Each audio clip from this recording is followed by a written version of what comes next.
Buenas tardes, muchas gracias a todos por estar. Mi nombre es Martín Marino, soy de la regional Guaminí-Carué. Hoy me toca moderar el taller y a Juan Martín Enrico, quien es ingeniero agrónomo, egresado de la Universidad Nacional de La Plata, posee un magíster en producción vegetal de la UBA, es investigador del INTA Estación Experimental Agropecuaria Oliveros en el área de trabajo de manejo de cultivos, suelo y agua. Hacemos una presentación de 25 minutos y luego abrimos las preguntas. Bueno, buenas tardes a todos. Es un placer para mí poder estar el día de hoy aquí con ustedes. Primero y principal, agradecerle a Preside esta oportunidad de poder exponer el trabajo que uno realiza en la experimental. Y bueno, vayamos directamente a lo que nos convoca. Y el título original por ahí no responde tanto a lo que acabo de poner ahí, así que ya arrancamos mal. Pero la idea era hablar de siembras tardías de soja, pero esto está enmarcado dentro de un proyecto que comenzamos allá por 2010, que es el que figura aquí abajo, que era contribuir a mejorar la eficiencia en el uso de la tierra, los recursos ambientales e insumos y la sustentabilidad de los sistemas agrícolas. Ser enmarcado en una temática de que teníamos, ya estábamos empezando a padecer las consecuencias del monocultivo de soja. Ahí pueden ver los ratios para la campaña 14, 15, 16, 16, 17, la superficie que teníamos implantada de trigo, soja y maíz, es claramente evidente. Incluso es más impactante la imagen donde todo lo naranja es soja en el sur de Santa Fe y algunos puntitos rojo oscuro puede llegar a ser maíz, y la evolución de la área de las miles de hectáreas sembradas con los tres cultivos. Entonces claramente hablaba de que de alguna forma teníamos que incrementar las gramíneas en la rotación, y una alternativa aparente sería la de hacerlo con la utilización de maíces precoces. Porque si seguíamos con el modelo actual del monocultivo, Walter Miranda nos decía con el uso de un modelo de simulación que íbamos camino a perder mucha materia orgánica en el suelo. Walter trabajó mucho en la temática del doble cultivo estival y simulándolo con distintas longitudes de ciclo de distintos grupos madurez relativos de maíz, veía que podíamos mantener el stock de carbono o incluso incrementarlo utilizando ciclos de mayor, híbridos de mayor ciclo, disculpe. ¿A qué estamos acostumbrados? Normalmente cuando hablamos de intensificar una secuencia de un cultivo, este es el monocultivo, donde tenemos un periodo del año improductivo, desperdiciando milímetros, desperdiciando radiación. Y cuando hablamos de intensificar, la gran mayoría estamos en nuestra cabeza pensando en un trigo de ciclo corto, un ciclo largo, una cebada. En la zona de Rosario, la arveja y la lenteja es viable también. Pero vamos a hablar de algo que un poco crispa los nervios, que es meter dos cultivos estivales en una misma estación de crecimiento. Perdón. Que es algo tenso y algo, por lo menos, peligroso si no contamos con algunos parámetros de manejo antes de arrancar. Vayamos a los objetivos de este trabajo. El objetivo general es hacer funcionar el doble cultivo. A ver, qué maíz y qué soja atrás de ese maíz me va a permitir tener dos cultivos redituables y bajo qué objetivo, el maíz sobre todo. Entonces, disculpen, ¿está? La idea con el maíz era un poco sencilla, era probar híbridos de madurez relativa adecuada en la secuencia que me permitan establecer cobertura temprana, y en la soja teníamos dos objetivos: ver características morfofisiológicas de cultivares en la secuencia y analizar la producción de frutos en un amplio rango de número de nudos, generados por distintas densidades de plantas en cultivares que fijan diferente número de frutos ante similares números de nudos. ¿Sí? Un poco tortuoso, pero vamos a tratar de responder a esos objetivos con la información.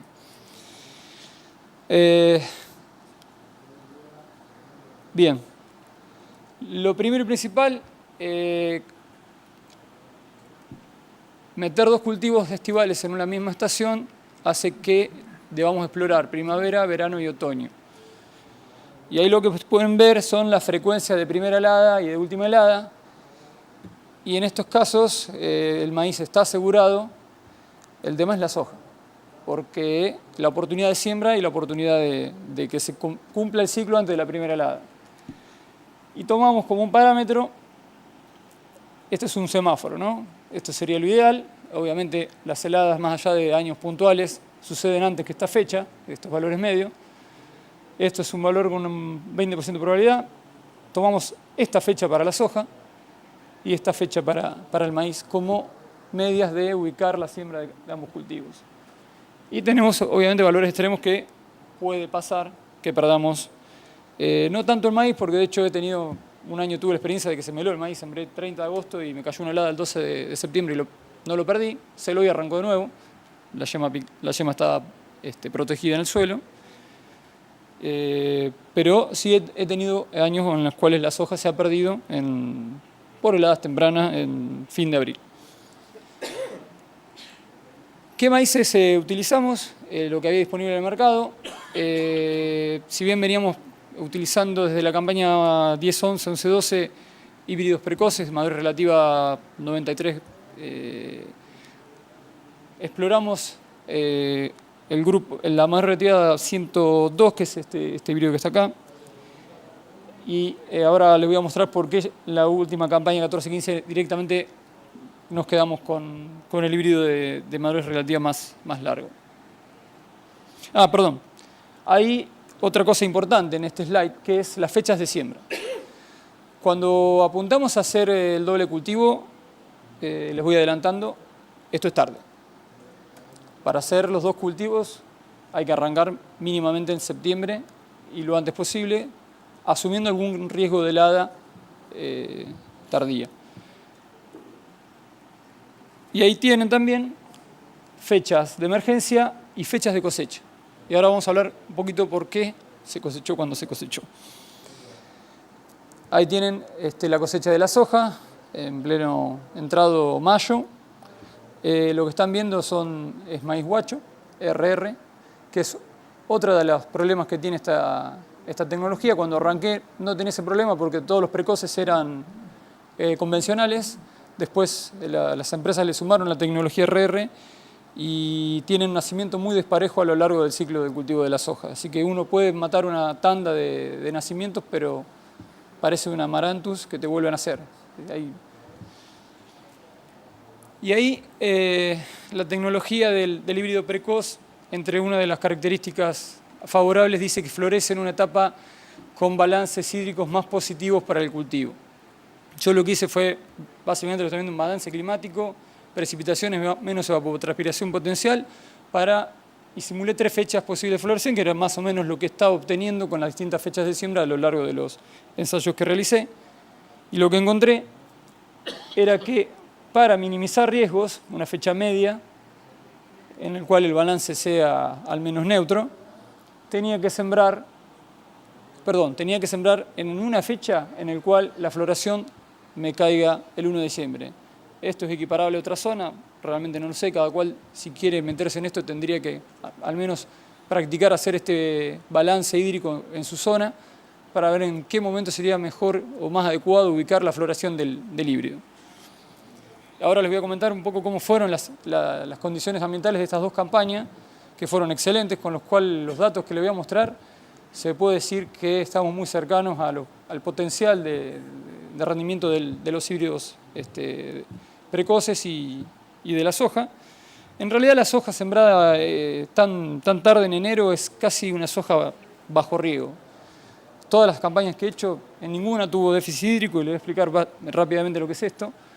Acá tienen la capacidad de campo del suelo, la línea del límite de estrés y este es el balance hídrico diario del cultivo y como verán está todo por encima de la línea de estrés que es 50% de agua útil, con lo cual estamos viendo que tanto para los maíces en las dos campañas, acá están las dos fechas de floración porque hubo alguna diferencia en la precocidad a floración, los de madurez relativa más corta se ubicaron acá y el 550 se ubicó acá y acá tienen todos los estados fenológicos de la soja siguiente a ese maíz. Como verán, no tuvimos problemas de estrés hídrico en ninguno de los dos cultivos, con lo cual se puede decir que los rendimientos que alcanzamos son cercanos al potencial.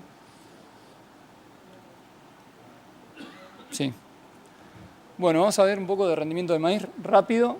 Lo que ven acá es toda la base de datos de maíz que tengo precoz, de 2010 a la fecha, y ahí tienen extremos y un comportamiento medio de alrededor de 7.600 kilos. Y estas son las dos campañas que les voy a mostrar. Ahí tienen por qué me quedé con el 550. Los precoces de madurez relativa 90 y madurez relativa 93 arrancan muy bien, parecen un Fórmula 1, pero se pinchan. Se quedan sin biomasa y no hay forma de generar más rendimiento. El 550 tiene un plus de generar más biomasa y alcanza rendimientos aceptables. Y también sería bueno saber, bueno, está bien, me meto en esta locura de hacer el doble cultivo estival, pero ¿cuánto me estoy perdiendo de hacer un buen maíz de ciclo completo? Y estamos perdiendo a igualdad de lote, a igualdad de año, a igualdad de condiciones climáticas. Ahí pueden ver en violeta el híbrido que mejor rindió en la red de ensayo comparativo de rendimiento que lleva adelante Facundo Ferraguti. Estamos perdiendo un 23%. Estamos resignando 23% de rendimiento y esto fue similar para ambas campañas. Ahora vamos a ver la segunda. Así que tenemos una penalización, sí, pero tenemos la soja que va atrás. Ahí tienen las fechas de siembra de los híbridos ciclo convencionales y los dos híbridos que rindieron más en ambas campañas. El otro año lo que hicimos fue trabajar la densidad de siembra del híbrido. Ya sabíamos que podía haber algo de respuesta por charlas previas y se buscó hacer la densidad convencional para la zona, que son 80.000 plantas por hectárea, 80.000 semillas, perdón, y aumentar a 90.000 plantas. Y esa diferencia de rendimiento es significativa, tuvimos respuesta y lo que están viendo es la densidad a cosecha. Así que son híbridos que responden al incremento de la densidad con un plus de rendimiento. Y ahí nuevamente les muestro el híbrido que ganó o que más rindió esa campaña en un ciclo completo y otra vez más, comparado con la alternativa del precoz, perdemos un 23% de rendimiento. ¿Sí? Pero ahora viene la clave, y para lo cual, ¿qué podemos llegar a hacer con este doble cultivo estival? Ahí lo que pueden ver es para ambas campañas la humedad de cosecha. No hay forma de bajar de ahí. Entonces, esto no es para hacer dos cultivos agrícolas, sino para hacer un cultivo ganadero, que va a ser el maíz, agregarle valor y sacar el plus de la soja una vez que cosechemos el maíz. ¿Se puede hacer silo planta entera? Sí, lo están haciendo, pero ahí estamos yendo en contra del primer principio que era conservar el recurso suelo y conservar el carbono, porque estamos siendo más extractivo que hacer una soja o un maíz de primera. ¿Se puede hacer silo de grano húmedo? Sí. ¿Ganamos? Sí, ganamos mucho tiempo, porque cosechar con 30-35% de humedad, primeros días de enero, últimos días de diciembre, según cómo venga la campaña, la oportunidad de fecha de siembra del maíz, va a ser muy distinto que cosechar el 21, 22 de enero como tuve que hacer en este caso. Es decir, tenemos un plus. Y hay otra cosa que antes de entrar acá comentaba en una nota. A veces uno puede cosechar el maíz, hacer todo el ciclo bien, pero no llueve. Estamos ubicando la cosecha en un periodo que normalmente tenemos unos 10-15 días de escasez de lluvia y ya sacamos el maíz del lote y no podemos entrar a sembrar la soja porque ese piso es lo más parecido a una piedra que he visto. No tiene una gota de agua en los primeros 60 centímetros de suelo. De hecho, los muestreos para agua útil no pasamos el metro 20, porque es imposible penetrar más abajo de eso. O te puede pasar la otra, que te llovió bien y tenés tanta brosa que no podés secar ese suelo para poder entrar, por más que tengas días de sol y con 30 grados de temperatura, y que quieras sembrar la semilla de soja y te quede el entresurco abierto. Y así es como se va secando el grano. Ahí tienen un gráfico, esto es obra de Facundo Ferraguti, me dio una gran mano con el tema del maíz. Los días después de floración y cómo va perdiendo humedad. Y fíjense, 40 días después de floración, estamos llegando a ese umbral de 30% de humedad que nos vendría bien para hacer un silo de grano húmedo. Olvidémonos de cosechar maíz seco. Eso ya está descartado de antemano. Pero sí se podría hacer un silo de grano húmedo. Y ahí tiene la variabilidad entre los 3 híbridos y el momento que uno podría llegar a hacerlo. ¿Sí?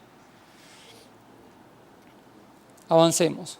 Bienvenida a la soja, por lo cual, que es el título de esta charla. A partir de ahora no los engaño más, vamos a hablar de soja. Lo que están viendo es la fenología. Bueno, a ver, ¿qué podemos sembrar? Ahí agarramos materiales que estaban en la red de ensayo comparativo de rendimiento de soja y los sembramos arriba de esa brosa enorme de paja y marlo.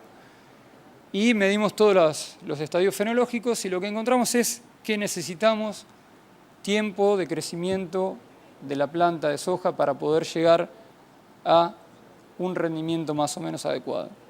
Lo que están viendo acá es la duración entre la emergencia y la madurez fisiológica asociada al rendimiento. Cuanto más ciclo tenía ese cultivar, más rendimiento alcanzaba. Y la diferencia entre las dos curvas es porque un año fue mucho más cálido y tuvo más radiación, y este fue más fresco y tuvo menos radiación. Hay respuesta termofotoperiódica entre los cultivares y la cuestión térmica acorta mucho las diferencias entre ellos y los hace más parecidos, y cuando el tema es un poquito más fresco, se diferencian un poco más entre los cultivares utilizados. Entonces, primer ítem, y el periodo de emergencia a madurez fisiológica es importante. Rendimientos. Y, a ver, esto es un rendimiento de 1 metro cuadrado. Un gran problema que tenemos al sembrar soja arriba de una brosa tan grande es que la calidad de siembra es mala. Si bien coseché con máquina, como vieron, quería buscar cuál era el potencial, porque si yo sabía que cosechaba esas largas parcelas con algunos problemas de densidad de plantas, no iba a captar el potencial de cada cultivar. Ahí pueden ver el potencial, corregido a humedad de cosecha, y es bastante interesante. El problema es que cuando metemos la máquina tenemos el problema de la calidad de siembra. Y lo que podemos llegar a alcanzar máximo con cosecha mecánica son 26 quintales. Así que lo que pueden ver entre los que más rindieron y el máximo alcanzado con la cosechadora es diferencia de uniformidad en el stand de planta y tal vez una cuestión también de recolección de la máquina. Y hay otra cosa que no se los dije. Hay muchas vainas que están tocando el suelo. Que acá las capturé, pero la máquina no las captura, las corta o las deja por debajo de la línea de trilla. El rendimiento obviamente está asociado altamente con el número de semillas y los cultivares con alto número de semillas, disculpen, fueron los que tuvieron mayor duración en emergencia inicio del llenado de grano. Es decir, es importante que entre la emergencia y el inicio del llenado haya pasado una buena cantidad de tiempo. ¿Por qué? Porque es el momento en el cual la planta genera hojas y genera potenciales sitios donde alojar los frutos. ¿Sí? Sigamos. Pero ¿qué encontramos cuando empezamos a analizar, a desarmar cada una de las variedades? Porque la semilla está asociada tuvo una buena asociación con el número de frutos, pero no era, si bien era significativa, explicaba más o menos la variación del número de semillas de frutos, andaba alrededor del 45%. ¿Y qué pasaba? Encontramos que podíamos generar un rango de número de nudos importante y el número de frutos no se me movía. Con lo cual la ramificación estaba metiendo la cola en esta cuestión. las diferencias pasaban por la capacidad o no de ramificar de los cultivares. Las desarmamos más todavía las plantas y vimos cuál era la mejor estrategia de llegar a estos rendimientos que no son despreciables. Y el tema era que había que hacer frutos, eso está claro. Todos los cultivares que hicieron buena cantidad de frutos rindieron más, pero aquellos que por ahí no eran tan altos en el número de frutos, por ejemplo, este cultivar fue uno de los que más rindió, se destacaron porque por ahí tenían muchos números de frutos por nudo. Entonces, si bien es importante el número de frutos, entran a calar otro tipo de variables como el número de frutos por nudo a la hora de elegir el cultivar. Y en algunos casos el número de semillas por fruto es una característica, si bien es una característica genética, también puede tener algún grado de peso en la selección. Y hicimos una regresión para ver qué variables eran las más importantes y que se asociaban a la hora de definirme el número de semillas. Y lo que nos quedó fue que la materia seca total que logremos a madurez fisiológica, que el número de fruto y que el día entre la emergencia y el llenado eran importantes. Esto explicaba el número de semillas y el número de semillas explica el rendimiento. Materia seca total AR7. ¿Es importante lo que pase después de R5? Sí. Toda la radiación que pueda ser captada y transformada en materia seca es muy importante en estas siembras tardías.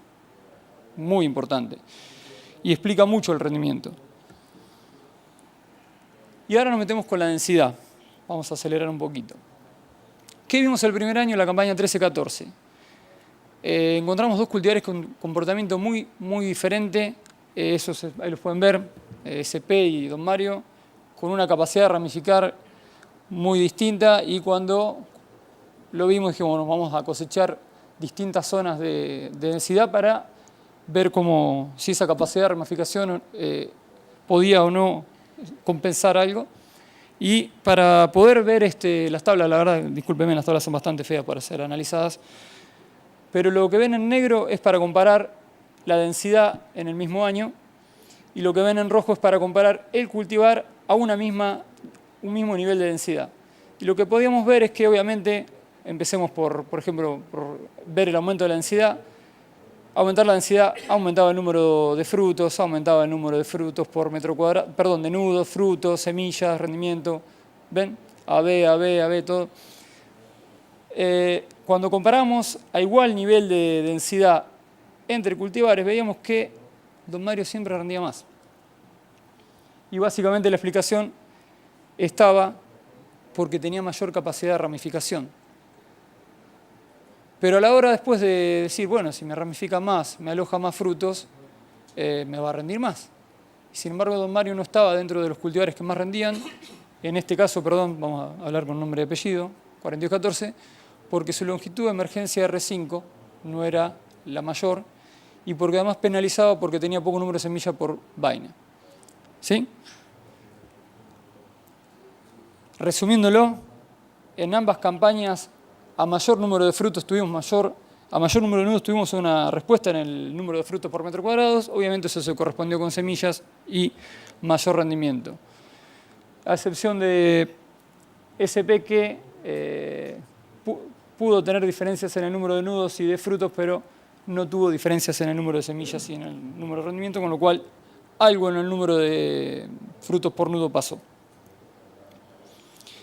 Indagamos a ver si había una cuestión de producción de biomasa, producían distinta cantidad de biomasa, el IAFA R5 era distinto y la radiación prácticamente la captaban igual, con lo cual la captura del recurso era muy similar, pero la biomasa que producía una y la otra era muy diferente.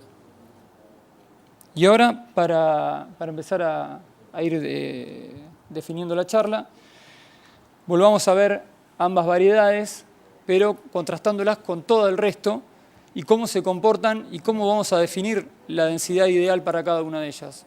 Yo les pido disculpas, pudimos hacer dos, pero en realidad esto habría que hacerlo para cada una de las variedades, porque en realidad, después de todo esto, la duda que me quedó es cuál es la densidad ideal para cada una de ellas. ¿Y por qué? Acá lo que podemos ver es nudos totales versus número de planta, las dos campañas, y fíjense cómo responde el aumento de la densidad el número de nudos totales. Aumento densidad, aumento el número de nudos, pero la respuesta es diferente y siempre Don Mario 4214 está por arriba. Esa característica de ramificar, yo aumento la densidad, pero además el cultivar ramifica. Entonces, a una igualdad de número de plantas, ella me va a dar más nudos. Lo que vemos abajo es la relación entre la densidad y el número de nudos, perdón, a la derecha, a su derecha, la relación entre los nudos y el número de frutos. Y fíjense, como recién a altas densidades, puedo equiparar a ambos cultivares. Necesito una buena densidad de nudos totales para equiparar el número de frutos. Y ahora vayamos al rendimiento, el más interesante, que es el englobador. Y fíjense, ¿cuál sería la densidad ideal? Uno normalmente hace un ensayo comparativo de rendimiento en fechas tardías y siembra la misma densidad para todos los cultivares. De hecho, no hubo diferencias significativas en la densidad entre todos ellos, pero la densidad utilizada estuvo en casi 40 plantas por metro cuadrado el primer año y en 47 plantas por metro cuadrado el segundo año. Sin embargo, cuando exploramos un rango amplio de densidades, pudimos observar que SP estaba penalizando su rendimiento a esa densidad y Don Mario también tenía un plus de respuesta, como lo vemos aquí. Las diferencias entre las pendientes son diferencias ambientales, pero podemos ver que para igualar o alcanzar rendimientos similares tenemos que mover muy diferente la densidad de un cultivar y otro. Sumado a la distribución espacio-temporal, que normalmente en esta fecha de siembras es bastante deficiente, saber bien qué densidad tengo que poner con cada nombre y apellido es por lo menos importante a la hora de que estamos definiendo rendimientos de como máximo 26, 30 quintales. ¿Sí? Resumiendo, híbridos, ya se lo dije un poco en la charla, con los híbridos de menos de 100 de madurez relativa no llegamos a buen puerto, mínimamente 102, y planificarlo como una estrategia para complementarlo con ganadería, con alimentación de aves.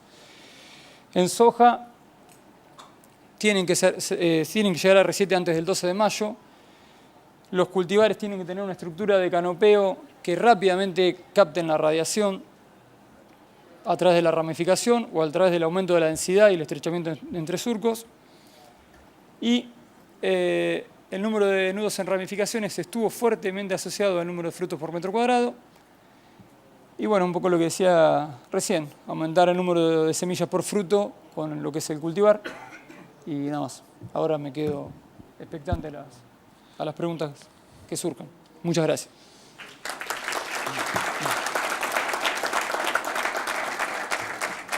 Bueno, muchas gracias, Juan Martín. Estamos medio pasaditos de tiempo, pero levanten la mano y le van a acercar el micrófono. Contestamos 2, 3 y... Dale, me pasé mucho.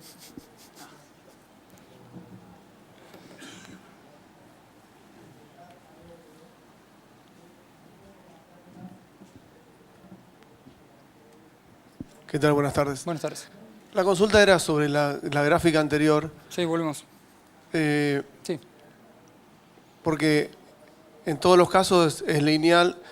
¿Habría una densidad donde empezaría a decrecer ese rendimiento? Porque, digamos, siempre en la medida que aumentamos la cantidad de plantas por metro cuadrado, el rendimiento va subiendo. Pero uno podría inferir... un punto de no respuesta. Claro, o sea, donde ya... Claro, tendría que poner todavía más planta porque sigue subiendo. Te cuento, sembré 58. Es decir, 580.000 plantas planteé. Me quedaron 400.000 y 470.000. Promedio de todos los cultivares. No sé, a ver, incluso tuve que pedir cambiar los engranajes porque no me daba para tirar tanta cantidad. Planteado con una neumática, por la sembradora era una neumática. Pero a ver, hay otra cosa que no lo dije que es importante.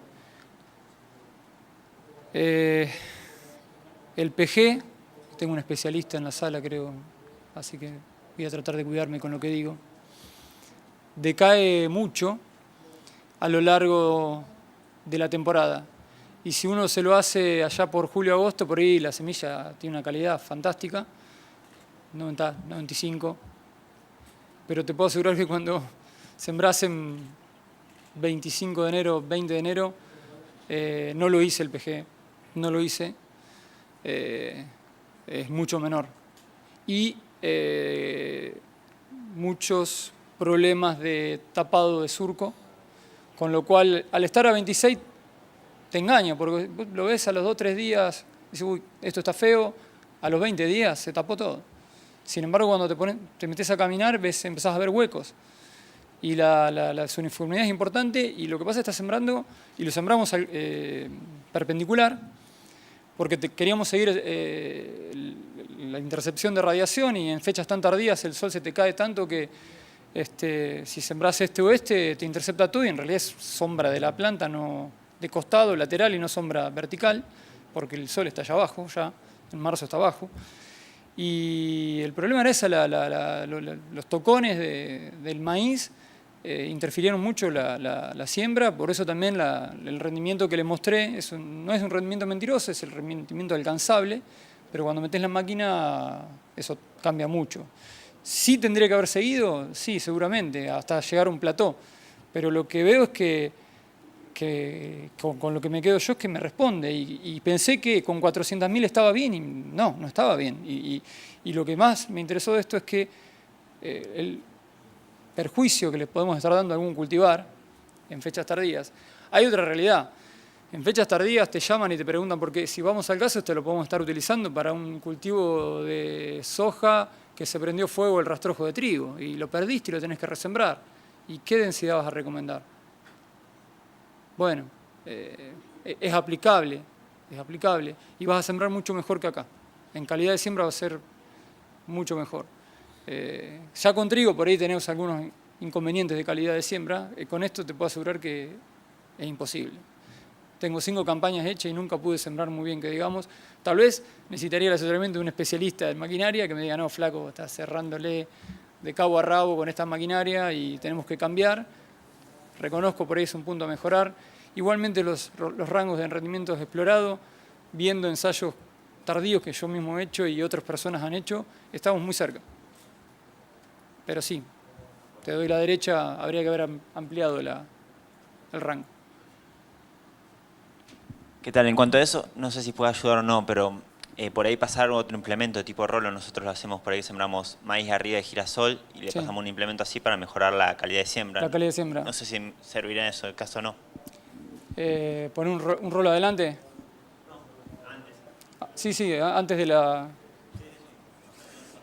Está muy húmedo igual, ¿eh?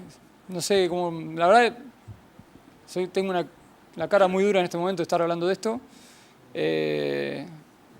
Pero lo que yo vi es que no es el tocón del maíz en marzo, que ya está seco. Este no está seco. No está seco. Es muy difícil. Yo en algunas de las... Ah, no, perdón, esa era... Ni llegué, muchas gracias. A ver si puedo volver a la presentación. Había una foto... Bueno, ahí tienen el hiperprecoz, y este es un ensayo en el cual, fíjense, esa es una soja sembrada arriba de trigo, y acá así está el hiperprecoz, y ahí arriba estamos sembrando. Ahí creo que, no sé si tengo otra foto.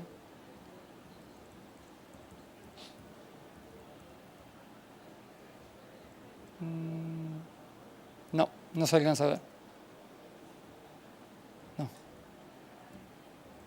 Soy muy malo sacando fotos. De hecho, es un defecto que tenemos. No tomamos fotografías que son... A veces una buena imagen es mejor que 1000 palabras. Así que sí, podría ser. Seguramente mejorar la calidad de siembra es un punto a favor de... Igual estamos hablando de no sacarle mucho más.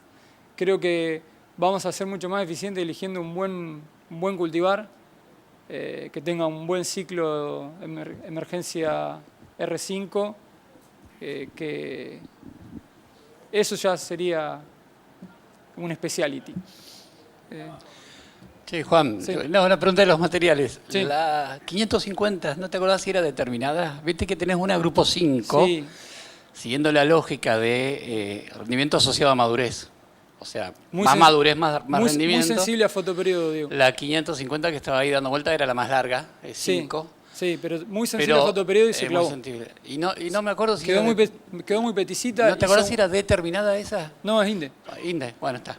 Creo, o sea que creo, si no me falla la memoria RAM, Está. creo que es Juan, Inde. y lo último, pasando limpio, tu primera respuesta, que está muy claro, sí, posiblemente a mayores densidades hayas llegado al plató, que no lo pudiste encontrar porque no fue posible implantar más No lo pude. semillas.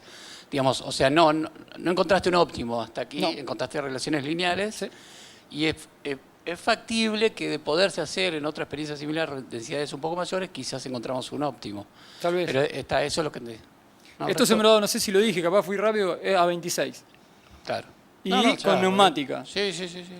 Normalmente lo que pasa es que el que va a hacer esto se va a dedicar, creo, a hacerlo bien y encontrar la sembradora adecuada. Y las experiencias con las personas que he tenido la oportunidad de charlar que lo hacen, no lo hacen para grano húmedo ni lo hacen para picado. Eso no queda nada. Queda limpio. Es un suelo más pelado que la soja cosechada. Entonces ahí es otro cantar la siembra. Primero que estás adelantando la oportunidad de siembra y estás sembrando sobre un piso limpio. Bueno, muchas gracias. No, gracias a vos. Bueno, si no hay más preguntas, le damos las gracias a Juan Martín y vamos terminando de esta manera. Bueno, muchas gracias.